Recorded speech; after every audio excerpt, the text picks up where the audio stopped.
시편 18편 27절에서 30절입니다. 구약 성경 855면입니다. 제가 봉독해 드리겠습니다. 주께서 곤고한 백성은 구원하시고 교만한 눈은 낮추시리이다. 주께서 나의 등불을 켜시며 여호와 내 하나님이 내 흑암을 밝히시리이다. 내가 주를 의뢰하고 적군을 향해 달리며 내 하나님을 의지하고 담을 뛰어넘나이다. 하나님의 도는 완전하고 여호와의 말씀은 순수하니 그는 자기에게 피하는 모든 자의 방패시로다. 아멘. 안녕하세요, 여러분. 잘 지내고 계십니까? 어떠십니까? 요새 날씨가 참 많이 덥죠? 그래도 저는 우리 성도님들이 항상 행복하시고 평안하시기를 바랍니다.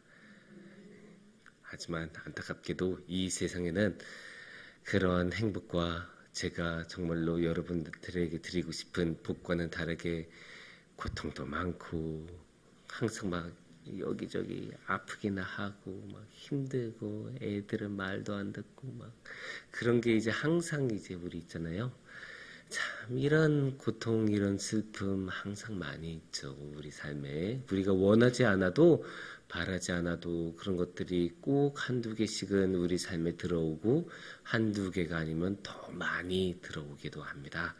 그런 슬픔과 고통의 이야기들, 그런 고통의 이야기들의 주제가 당하는 당사자들이 아이들이면 더 슬픈 경우가 많아요. 왜냐면 우리같이 좀 나이가 있는 사람들은 살다 보면 알게 모르게 지은 죄도 많으니까 조금 아프고 힘들더라고 또 아이고 그래 내가 이렇게 지은 죄가 많으니까 이렇게 당하나 보지 이렇게 생각이라도 할 수 있는데 애들은 무슨 죄가 있겠습니까? 물론 애들도 죄가 있겠지만 죄가 많으면 얼마나 많겠습니까? 그런데도 그런 아이들이 막 소아암 같은 이제 큰 병에 걸려서 고생하고 맨날 링게 꽂고 있고 링게를 하도 꽂아서 여기 피부가 검게 변해 있고 막 그런 것들을 보면 그래서 막 팔에 온전한 혈관 하나 남아있지 않는 그런 애들을 보면 아이고 정말로 이 세상에서 살아간다는 게 뭐길래 그런 생각이 들어요. 막 그 애들이 무슨 짓을 저질렀길래 저런 고통을 당해야 되나 그런 마음이 많이 들거든요. 그래서 이런 고통에 관한 질문은 우리가 던질 수 있는 질문이고 가끔 살다 보면 던지게 되는 질문이에요. 이게 우리 마음에 한번 들어오면 잊어버리기 힘든 그런 질문의 종류인데 그래서 이 시간에는 한번 오늘의 말씀을 통해서 이런 고통에 대해서 슬픔에 대해서 한번 같이 생각을 해보는 시간을 나눠봤으면 좋겠습니다. 일단은 가장 중요한 거 어떻게 하면 우리가 그런 고통에서 벗어날 수 있을까요? 고통이 있다는 것은 우리가 다 알고 있고 누구도 부정하지 않고 성경도 고통에 대해서 참 많은 이야기를 하는 게 우리의 말씀이잖아요.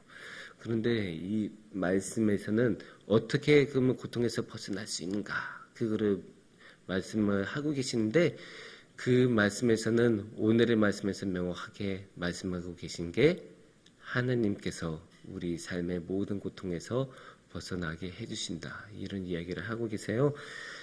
특히 제가 주목하고 싶은 것은 30절을 보시면 하나님의 도는 완전하고 여호와의 말씀은 순수하니 그는 자기에게 피하는 모든 자의 방패시로다 라고 이야기를 하고 계시죠. 하나님께서는 스스로 방패라고 소개를 하고 계세요. 그 방패면 뭐죠? 딱 이렇게 막아서 적의 공격에 딱딱 막아주는 이게 참 상징적이잖아요. 방패가 딱 막으면 그 방패를 들고 있는 사람은 안 다치죠. 방패만 엄청 많이 다치고 상하잖아요. 하나님께서는 그런 분이세요. 대신 우리 앞에 딱 막아 쓰셔서 그 모든 고통과 아픔을 하나님께서 다 감내하시고 우리는 온전하게 건강하게 남아있을 수 있도록 몸으로 막으시고 지켜주신 분이 하나님이십니다. 그런 하나님께서는 특히 27절에서 더 자세하게 나오고 있어요. 주께서 곤고한 백성은 구원하시고 교만한 눈은 낮추시리이다. 그러니까 여기서 보면 하나님의 눈이 어디를 향하고 있는지 볼 수 있죠. 공고한 사람한테, 공고한 사람이 하나님의 첫 번째 우선 관심사예요. 교만한 애들, 넌 아니야. 너네는 낮아져야 돼. 너네는 겸손해져야 돼. 근데 너네 가난한 애들, 가난을 통해서 우리가 얼마나 많은 고통을 겪습니까? 우리 성도님들도 경험이 많이 있으실 거예요. 제가 경험이 있다고 하면 우스워지니까 우리 성도님들의 경험을 한 번씩 생각해 보시면 되는데, 그런 공고함을 하나님께서는 기억하시고 공고한 자들을 들어주시고 먼저 보고 계세요. 하나님께서는.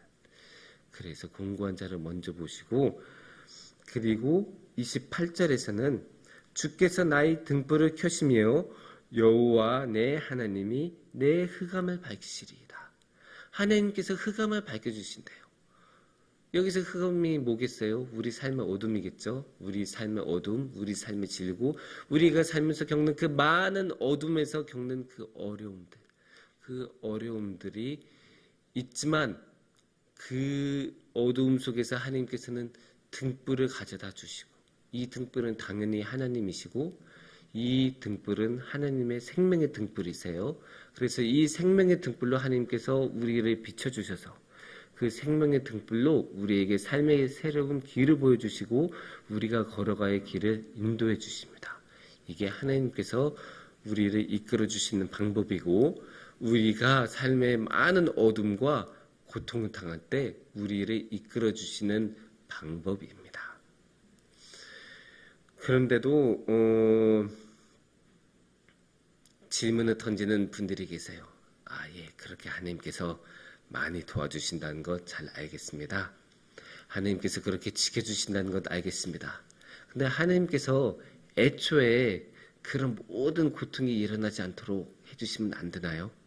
아니, 이게 무슨 병 주고 약 주고 아니잖아요. 하나님께서 애초에 이 고통이 없도록 만드시지 못하십니까? 애초에 이런 고통을 왜 겪으셔야 합니까? 그렇게 질문할 수도 있어요. 그리고 이 세상에 많은 사람들이 그 질문에 대한 대답을 찾기 위해서 노력을 했습니다. 하지만 제가 자신 있게 말씀드릴 수 있는 것은 그 질문에 대해서 명확한 답을 찾은 사람은 아무도 없어요. 다들 각자의 대답을 찾았을 뿐입니다. 그리고 또 한 가지 제가 말씀을 드릴 수 있는 것은 그 고통이 왜 일어난지에 대해서는 저도 말씀을 드릴 수가 없어요. 하지만 이 고통이 이 세상에 어느 누구도 감당할 수 없는 큰 고통들, 내가 이 순간순간마다 나의 삶을 찢어버릴 정도로 심각한 이 아픔을 우리는 너무나도 피하고 싶지만 이것조차도 하나님을 만날 수 있는 자리가 된다고 말씀을 드리고 싶습니다. 아까 말씀을 드렸잖아요. 27절에서 하나님께서는 교만한 자들은 낮추시고 공고한 자들을 먼저 보신다고 하시잖아요. 우리가 살면서 교만해지면, 우리가 편안하게 살아서 교만해지면 그런 사람들은 다 옆으로 밀어주시고 일단 아프고 힘든 사람들부터 보시겠다는 게 하나님의 계획이에요. 그런데 우리들 살면서 많이 경험해봤잖아요.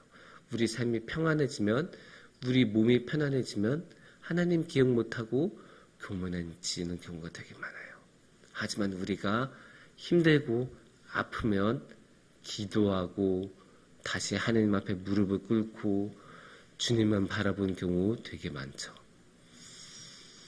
리쌍이라는 그 가요를 부르는 그룹이 있었어요. 지금 해체된 그룹인데 그 친구들이 부르던 노래 중에 한 구절이 이래요. 삶의 늪에서, 삶의 끝에서 나는 더 큰 세상을 보내. 삶의 끝에서, 삶의 늪에서 나는 더 큰 세상을 보내. 이게 당연한 거예요. 편안하게 지내면 그냥 그것만 보는 거예요. 맨날 보던 일상만 보고 맨날 살던 그 세상에서만 살고 맨날 만나던 사람들만 만나지 않겠어요? 왜 굳이 다른 것을 봅니까? 지금도 너무나 좋사오니, 여기가 좋사오니인데 다른 것들을 왜 보겠어요? 하지만 삶이 무너지고 삶의 아픔을 겪고 가장 깊은 어둠 속으로 빠져보면 그 일상 행복한 상황에서는 보지 않던 것들이 보이기 시작합니다. 왜냐하면 처음 겪는 일들, 겪고 싶지 않았던 일들, 굳이 겪어야 하지 않아도 되던 일들을 겪기 때문이죠. 그러면서 우리의 세상이 넓어지고 우리의 삶의 지경이 넓어지고 그렇게 넓어지다 보면 우리가 세상의 끝에서 하나님을 만나기도 하고 하나님을 보기도 합니다. 제가 알던 분이 있어요. 그분은 이제 대학을 조금 힘들게 가셨어요. 정말로 많은 노력을 해서 가고 싶은 대학을 가려고 정말 많은 노력을 해서 그렇게 했는데 그분이 큐티 이렇게 한 거를 보면 나중에 대학에 입학해서 어느 날 그 큐티를 보니까 그때 했던 큐티를 보니까 정말 막 신앙적으로 얼마나 많은 묵상도 쓰고 하루하루가 거의 무슨 시편을 쓰듯이 얼마나 열심히 큐티를 썼는지 몰라요. 그거에 비교해서 대학에 들어온 이후에 큐티를 보면 어땠을까요? 짧았을까요? 아니에요. 짧지도 않았어요. 대학에 들어온다면 아예 큐티 자체를 안 했거든요. 이렇게 되는 거예요. 사람들이 정말로 간절할 때는 힘들 때는 간절하니까 하나님을 바라보지만 간절함이 사라지면 잊어버린 경우가 너무너무 많습니다. 물론 이게 우리가 고통을 받아야 한다 이런 것도 아니고 고통이 좋다라는 것도 아니에요. 고통을 굳이 안 받아도 하나님을 만날 수 있으면 그게 훨씬 더 좋은 거고 고통을 받지 않아도 하나님을 만날 수는 있어요. 만날 수 있어요. 분명히. 하나님께서 그렇게 원하시고 그런 것을 이야기를 자주 하셨죠.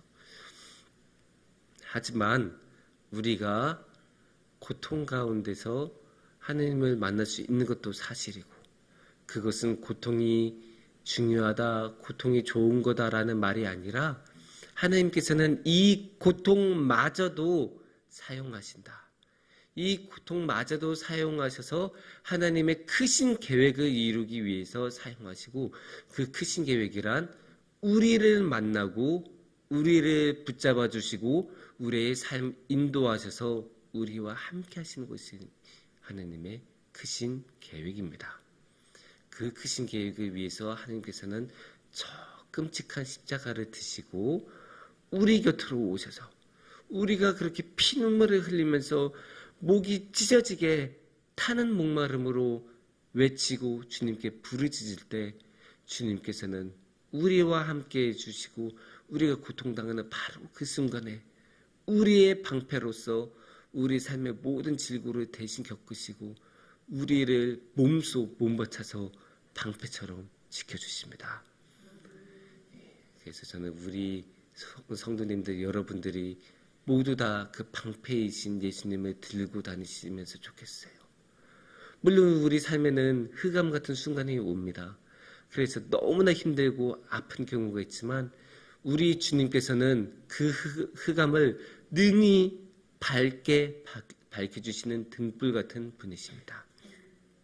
그래서 그 등불 같은 하나님을 우리가 의지하고 하나님을 따라서 살아갔으면 좋겠습니다. 그래서 우리가 항상 주님만 바라보면서 살면 좋겠고 특히 우리 청소년들이 그렇게 가장 힘든 순간 가운데서도 함께 해주시는 우리 하나님을 믿고 하나님을 따랐으면 좋겠어요. 그래서 지금도 청소년부 수련회가 진행이 되고 있는데 이 수련회가 그렇게 고통 가운데서 우리를 지켜주시는 그런 하나님을 만나는 자리가 되었으면 참 좋겠습니다. 그래서 우리 모두 힘든 순간에도 주님을 바라보면서 너끈히 이겨나가고 하나님께 한 발 더 나아가는 우리 성북중앙교회가 되기를 축원합니다. 함께 기도하시겠습니다.